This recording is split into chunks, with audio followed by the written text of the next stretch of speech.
Hello friends, ನಿಮ್ಮೆಲ್ಲರಿಗೂ Leela's recipes and tips ಚಾನಲ್ಗೆ ಸ್ವಾಗತ. ಈ ಒಂದು ವಿಡಿಯೋದಲ್ಲಿ ನಾನಿವತ್ತು ನಿಮಗೆಲ್ಲ ಒಂದು ಒಳ್ಳೆ ಚಿತ್ರಾನ್ನದ ಗೊಜ್ಜನ್ನ, ಒಂದು ವೆರೈಟಿ ಚಿತ್ರಾನ್ನದ ಗೊಜ್ಜನ್ನ ನಾನಿಲ್ಲಿ ತೋರಿಸ್ತಾ ಇದ್ದೀನಿ. ಅದಕ್ಕೆ ಬೇಕಾಗಿರುವಂಥ ಇಂಗ್ರೀಡಿಯೆಂಟ್ಸ್ ನೋಡ್ಕೊಳ್ಳೋಣ. ಇಲ್ಲಿ ನಾನೊಂದು 3-4 ಈರುಳ್ಳಿ ತೊಗೊಂಡಿದ್ದೀನಿ, ಸಣ್ಣಗೆ ಕಟ್ ಮಾಡಿ ಇಟ್ಕೊಂಡಿದ್ದೀನಿ. ಹಾಗೆ ಕರಿಬೇವು ಕೂಡ ತೊಗೊಂಡಿದ್ದೀನಿ, ಕರಿ ಲೀವ್ಸು. ಹಾಗೆ ಟೊಮೆಟೊ ಒಂದು 2 ತೆಗೆದು ಕಟ್ ಮಾಡಿ ಇಟ್ಕೊಂಡಿದ್ದೀನಿ. ಇದು ಕೊತ್ತಂಬರಿ ಸೊಪ್ಪು ಸ್ವಲ್ಪ ಚೆನ್ನಾಗಿ ತೊಳೆದು ವಾಶ್ ಮಾಡಿ ಕಟ್ ಮಾಡಿ ಇಟ್ಕೊಂಡಿದ್ದೀನಿ. ಆಮೇಲೆ ಹುಣಸೆ ಹಣ್ಣನ್ನು ನಾನಿಲ್ಲಿ ಸ್ವಲ್ಪ ಚೆನ್ನಾಗಿ ವಾಶ್ ಮಾಡಿ ನೆನೆಯೋಕ್ಕೆ ಇಟ್ಟಿದ್ದೀನಿ. ಇದು ಬೆಲ್ಲದ ಪುಡಿ, ಸ್ವಲ್ಪ ಬೆಲ್ಲ ಕೂಡ ತೊಗೊಂಡಿದ್ದೀನಿ. ಅದಕ್ಕೆ ಟೇಸ್ಟ್ಗೋಸ್ಕರ ಚೆನ್ನಾಗಿರುತ್ತೆ ಹಾಕಿದ್ರೆ. ಇದಕ್ಕೆ ಬೇಕಾಗಿರುವಂಥ ಮೇಯ್ನ್ ಇಂಗ್ರೀಡಿಯೆಂಟ್ಸ್ ಬಂದು ಸಾಂಬಾರು ಪುಡಿ. ಇದು ಸಾಂಬಾರು ಪುಡಿಯ ಚಿತ್ರಾನ್ನದ ಗೊಜ್ಜು. ಇದು ಮಾಮೂಲಿ ನಾವು ಬೇಳೆ ಸಾರು ಅಥವಾ ಬೇಳೆ ಹುಳಿ ಇದಕ್ಕೆಲ್ಲ ಯೂಸ್ ಮಾಡೋಂಥ ಒಂದು ಸಾಂಬಾರು ಪುಡಿ ಇದು. ಸೊ ಬನ್ನಿ ಫ್ರೆಂಡ್ಸ್, ಈಗ ಯಾವ ರೀತಿ ಮಾಡೋದು ಅಂತ ಮೇಯ್ನ್ ಇಂಗ್ರೀಡಿಯೆಂಟ್ಸ್ ನೋಡ್ಕೊಂಡಿದ್ದೀವಿ. ಒಗ್ಗರಣೆಗೆ ಆಗ್ತಾ ಮತ್ತು ಇನ್ನೊಂದಷ್ಟು ಪದಾರ್ಥಗಳನ್ನ ಸೇರಿಸ್ಕೊಳ್ಬೇಕಾಗುತ್ತೆ. ಬನ್ನಿ ಯಾವ ರೀತಿ ಮಾಡೋದು ಅಂತ ನೋಡ್ಕೊಳ್ಳೋಣ. ಈ ಒಂದು ಗೊಜ್ಜು ಮಾಡೋದಕ್ಕೆ ನಾನಿಲ್ಲಿ ಬಾಣಲಿಯಲ್ಲಿ ಒಂದು 4-5 ಸ್ಪೂನಷ್ಟು ಎಣ್ಣೆ ತೊಗೊಂಡಿದ್ದೀನಿ. ಮೊದಲಿಗೆ ಈ ಗೊಜ್ಜಿಗೆ ನಾವು ಕಡಲೆಕಾಯಿ ಬೀಜನ ಫಸ್ಟು ನಾವು ಹುರಿದು ಸೈಡ್ಗೆ ಇಟ್ಕೊಳ್ಬೇಕು. ಬೇರೆ ಗೊಜ್ಜುಗಳಿಗೆ ಹಾಕೋ ಥರ ಇದರಲ್ಲೇ ಕಡಲೆಕಾಯಿ ಬೀಜನ ಹಾಕಿದ್ರೆ ಇದಕ್ಕೆ ಚೆನ್ನಾಗಿರೋದಿಲ್ಲ. ಅದಕ್ಕೆ ಮೊದಲಿಗೆ ನಾನು ಇದನ್ನು ಚೆನ್ನಾಗಿ ಫ್ರೈ ಮಾಡಿ ತೆಗೆದಿಟ್ಕೊಳ್ತೀನಿ.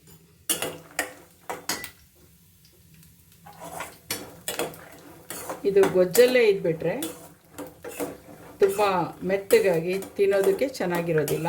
ನಾವು ಅನ್ನಕ್ಕೆ ಈ ಗೊಜ್ಜನ್ನ ಕಲಸಿ ಕೊಡಬೇಕಾದಾಗ ಇದನ್ನು ಸ್ವಲ್ಪ ನಾವು ಕಡಲೆಕಾಯಿ ಬೀಜನ ಆಗ ತಟ್ಟೆಯಲ್ಲಿ ಕಲಿಸಿದಾಗ ಹಾಕ್ಕೊಟ್ರೆ ಆ ಟೇಸ್ಟು ತುಂಬಾ ಚೆನ್ನಾಗಿರುತ್ತೆ. ಅದಕ್ಕೋಸ್ಕರ ಇದನ್ನು ನಾನು ಮೊದಲೇ ಈ ರೀತಿ ಫ್ರೈ ಮಾಡಿ ತೆಗೆದಿಟ್ಕೊಳ್ತಾ ಇದ್ದೀನಿ. ಈ ರೀತಿ ಫ್ರೈ ಆದಮೇಲೆ ಎಲ್ಲ ತೆಗೆದು ಒಂದು ಸೈಡ್ಗೆ ಇಟ್ಕೊಳ್ಳೋಣ. ಈಗ ಇದಕ್ಕೆ ನಾನು ಸಾಸಿವೆ,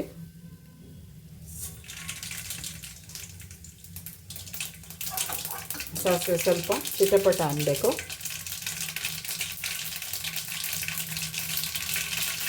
ಕಡಲೆಬೇಳೆ ಹಾಕ್ತಾಯಿದ್ದೀನಿ. ಈಗ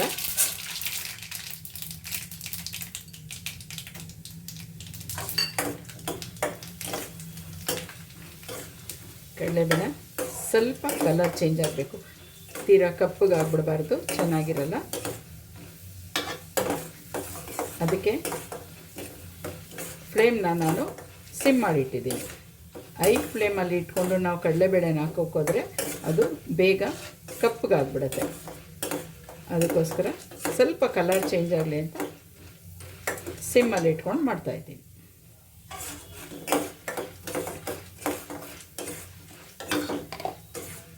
ಈಗ ಒಂದೊಂದಾಗಿ ನಾವು ಕಟ್ ಮಾಡಿ ಇಟ್ಕೊಂಡಿರೋಂಥ ಇಂಗ್ರೀಡಿಯೆಂಟ್ಸ್ನ ಹಾಕೊಳ್ಳೋಣ. ಈರುಳ್ಳಿ,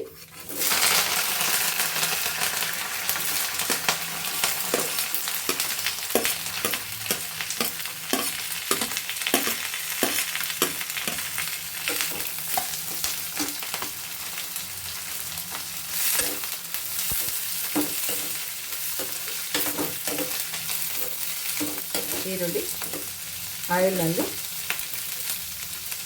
ಸ್ವಲ್ಪ ಫ್ರೈ ಆದಮೇಲೆ ನಾವು ಟೊಮೆಟೊನ ಹಾಕೊಳ್ಳೋಣ.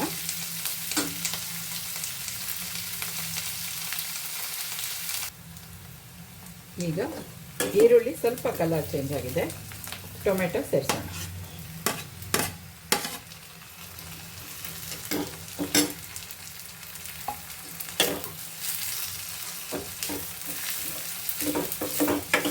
ಟೊಮೆಟೊ ಮತ್ತು ಆನಿಯನ್ ಎರಡು ಚೆನ್ನಾಗಿ ಫ್ರೈ ಆಗಬೇಕು ಅಂದರೆ ನಾವೀಗ ಅದರ ಮೇಲೆ ಸ್ವಲ್ಪ ಉಪ್ಪನ್ನು ಹಾಕ್ಕೊಳ್ಬೇಕು.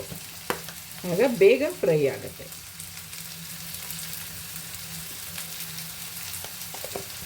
ಉಪ್ಪಿಗೆ ಸೇರಿಸಿದ್ವಿ, ಕೊನೆಯಲ್ಲಿ ಕೂಡ ನಾವು ನೋಡಿಕೊಂಡು ಉಪ್ಪನ್ನ ಸೇರಿಸ್ಕೊಳ್ಬೇಕಾಗುತ್ತೆ.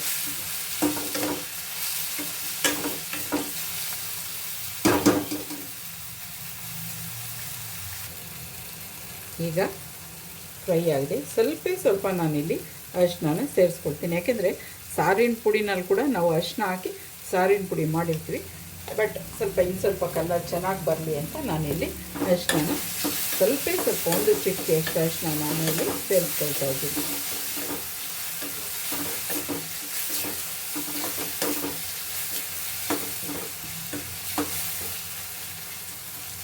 ಈರುಳ್ಳಿ ಟೊಮೆಟೊ ಇನ್ನೊಂದು ಸ್ವಲ್ಪ ಅದು ಫ್ರೈ ಆದರೆ ಸಾಕು.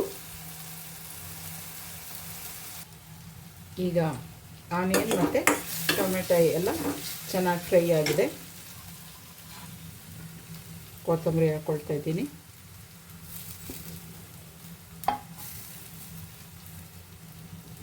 ಹಾಗೆ ನಾವು ಹುಣಸೆ ಹಣ್ಣನ್ನು ನೆನೆಸಿಟ್ಟಿದ್ವಲ್ಲ, ಸೊ ಆ ಹುಣಸೆ ಹಣ್ಣನ್ನು ಕೂಡ ನಾನಿಲ್ಲಿ ರಸನ ಸೇರಿಸ್ಕೊಳ್ತಾ ಇದ್ದೀನಿ. ಸ್ವಲ್ಪ ನೋಡಿಕೊಂಡು ಹುಣಸೆ ಹಣ್ಣನ್ನು ಸೇರಿಸಿ, ಯಾಕೆಂದರೆ ಒಂದೇ ಸರ್ತಿ ನಾವು ಜಾಸ್ತಿ ಆದರೆ ಹುಳಿ ಜಾಸ್ತಿ ಆಗಿಬಿಡುತ್ತೆ. ನೋಡಿಕೊಂಡು ಹಾಕ್ಕೊಳ್ಳಿ.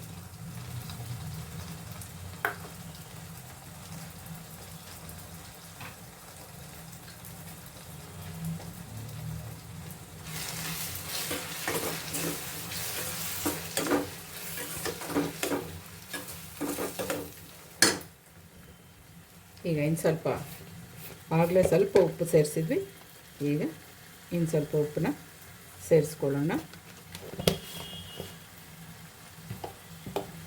ಜೊತೆಗೆ ಸಾರಿನ ಪುಡಿನ ಕೂಡ ನಾವಿಲ್ಲಿ ಹಾಕ್ಕೊಳ್ಬೇಕಾಗತ್ತೆ.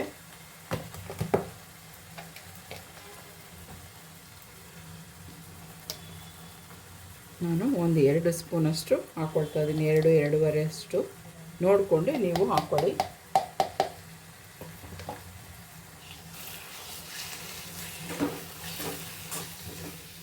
ಈ ಒಂದು ಚಿತ್ರಾನ್ನದ ಗೊಜ್ಜನ್ನ ನೀವು 15 ದಿವಸ ಬೇಕಾದರೂ ಫ್ರಿಜ್ಜಲ್ಲಿ ಇಟ್ಕೊಳ್ಬೋದು, ಸ್ಟೋರ್ ಮಾಡಿ.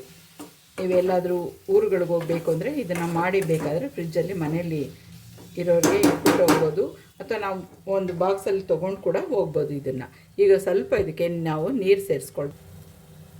ಈಗ ಇದಕ್ಕೆ ನಾನು ಸ್ವಲ್ಪ ನೀರನ್ನ ಸೇರಿಸ್ತಾ ಇದ್ದೀನಿ, ಒಂದು ಅರ್ಧ ಗ್ಲಾಸಷ್ಟು ನೀರನ್ನ ಸೇರಿಸ್ಕೊಳ್ತಾ ಇದ್ದೀನಿ. ಯಾಕೆಂದರೆ ಸಾರಿನ ಪುಡಿ ಅದು ಗಟ್ಟಿ ಬರುತ್ತೆ, ನಾವು ಅದಕ್ಕೆ ಬೇಳೆಕಾಳು ಎಲ್ಲ ಹಾಕಿ ಹುರಿದು ಮಾಡಿರ್ತೀವಿ. ಸೊ ಅದೇನಾಗುತ್ತೆ ಅಂದರೆ ಗೊಜ್ಜನ್ನ ಗಟ್ಟಿ ಮಾಡುತ್ತೆ. ಹಾಗಾಗಿ ಇದು ಸ್ವಲ್ಪ ಈ ಗೊಜ್ಜು ಮಾತ್ರ ಸ್ವಲ್ಪ ನೀರಾಗೆ ಇರಬೇಕಾಗುತ್ತೆ. ನೋಡಿ, ಈ ರೀತಿ ಇಷ್ಟು ಗ್ರೇವಿಯಲ್ಲಿ ಇರಬೇಕು.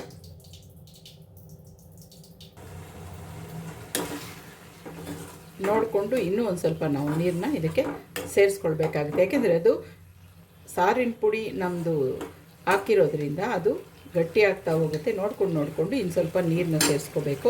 ಇಲ್ಲಿ ನಾನೀಗ ಬೆಲ್ಲನ ಸೇರಿಸ್ತಾ ಇದ್ದೀನಿ. ಬೆಲ್ಲ ಆಪ್ಷನಲ್ ಇರುತ್ತೆ, ಬೇಕಾದವರು ಹಾಕ್ಕೊಳ್ಬೋದು. ಈ ಸ್ವೀಟ್ ಇಷ್ಟ ಇಲ್ಲ ಅನ್ನೋರು ಹಾಗೆ ಗೊಜ್ಜು ಮಾಡ್ಕೊಳ್ಳಿ. ಸ್ವಲ್ಪ ಸ್ವೀಟ್ ಸೇರಿಸಿದಾಗ ಏನಾಗುತ್ತೆ ಅಂದರೆ ನಮಗೆ ಒಂದು ರೀತಿ ಪುಳಿಯೋಗರೆ ಗೊಜ್ಜು ಥರ ಕೂಡ ಇದು ಇರುತ್ತೆ, ಅದಕ್ಕೋಸ್ಕರ ಚೆನ್ನಾಗಿರುತ್ತೆ ಟೇಸ್ಟು. ನಾನು ಸಾಮಾನ್ಯವಾಗಿ ಈ ಗೊಜ್ಜಿಗೆ ಬೆಲ್ಲನ ಹಾಕ್ಕೊಳ್ತೀನಿ. ಈ ಸಾರಿನ ಪುಡಿ ಹಾಕಿರೋದ್ರಿಂದ ಅದು ಸ್ವಲ್ಪ ಹಸಿ ವಾಸನೆ ಇರುತ್ತೆ. ಅದಕ್ಕೆ ಅಟ್ಲೀಸ್ಟ್ ಒಂದು 2-3 ನಿಮಿಷ ಇದನ್ನು ನಾವು ಈ ರೀತಿ ಕುದಿಯೋದಕ್ಕೆ ಬಿಡಬೇಕಾಗತ್ತೆ. ಈಗ ಇನ್ನು ಸ್ವಲ್ಪ ಅದು ಕುದೀತಾ ಇರುತ್ತೆ, ಅದಕ್ಕೆ ನಾನು ಇನ್ನು ಸ್ವಲ್ಪ ನೀರನ್ನ ಸೇರಿಸ್ಕೊಳ್ತಾ ಇದ್ದೀನಿ. ಈಗ ಇದು ಚೆನ್ನಾಗಿ ಕುದ್ದು ಆ ಹಸಿ ವಾಸನೆ ಏನಿದೆ ಸಾರಿನ ಪುಡಿದು ಅದು ಸ್ವಲ್ಪ ಹೋಗಿ ಇದು ಗ್ರೇವಿ ಸ್ವಲ್ಪ ತಿಕ್ಕಾಗಬೇಕು. ತುಂಬಾ ಟೇಸ್ಟಿಯಾಗಿರುತ್ತೆ, ಎಲ್ಲರಿಗೂ ತುಂಬ ಇಷ್ಟ ಆಗುತ್ತೆ. ಬಿಸಿ ಅನ್ನಕ್ಕೆ ಇದನ್ನು ಕಲಿಸ್ಕೊಂಡು ಒಂಚೂರು ತುಪ್ಪ ಹಾಕ್ಕೊಂಡು ತಿಂದರೆ ನೀವು ಸಾರೇ ಬೇಕಾಗಿರೋದಿಲ್ಲ.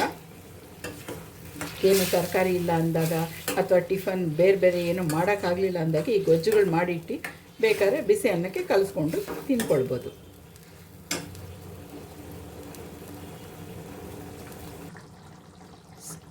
ಇದರಲ್ಲಿ ಒಂದು ಸ್ವಲ್ಪ ಟೇಸ್ಟ್ ಮಾಡಿ ನೋಡಿ.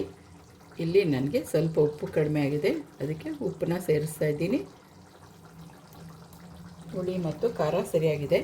ನನಗೆ ಬೆಲ್ಲ ಕೂಡ ಇನ್ನೊಂದು ಸ್ವಲ್ಪ ನನಗೆ ಬೆಲ್ಲ ಬೇಕು.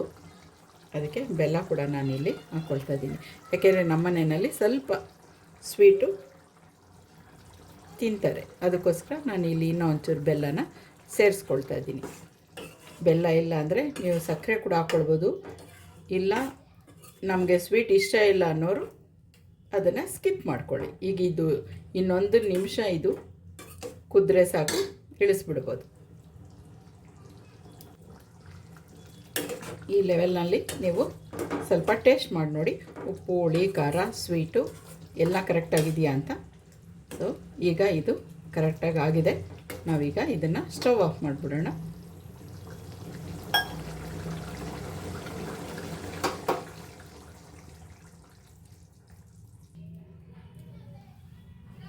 ಸಾರಿನ ಪುಡಿ ಚಿತ್ರಾನ್ನ ಗೊಜ್ಜು ಈಗ ರೆಡಿಯಾಗಿದೆ. ಇದಕ್ಕೆ ಮಾತ್ರ ನೀವು ಕಡಲೆಕಾಯಿ ಬೀಜನ ಈ ಥರ ಸಪ್ರೇಟಾಗಿ ನೀವು ಫ್ರೈ ಮಾಡಿ ಇಟ್ಕೊಂಡು ಅನ್ನಕ್ಕೆ ಕಲಸೋವಾಗ ಇದಕ್ಕೆ ಸ್ವಲ್ಪ ನೀವು ಕಡಲೆಕಾಯಿ ಬೀಜನ ಯಾರಿಗೆ ಎಷ್ಟೆಷ್ಟು ಬೇಕು ಅಷ್ಟನ್ನು ಮೇಲೆ ಅದನ್ನು ಕಲಸಿ ಕೊಟ್ಟರೆ ತುಂಬಾ ಚೆನ್ನಾಗಿರುತ್ತೆ. ಇದು ನಿಮಗೆ ಪುಳಿಯೋಗರೆ ಟೇಸ್ಟು ಕೊಡುತ್ತೆ, ಚಿತ್ರಾನ್ನದ ಟೇಸ್ಟು ಕೂಡ ಕೊಡುತ್ತೆ, ತುಂಬಾ ಚೆನ್ನಾಗಿರುತ್ತೆ. ಇದನ್ನು ಫ್ರಿಜ್ಜಲ್ಲಿ ಇಟ್ಕೊಂಡ್ರೆ ನಿಮಗೆ 15 ದಿವಸ ಗ್ಯಾರಂಟಿ ಇರುತ್ತೆ.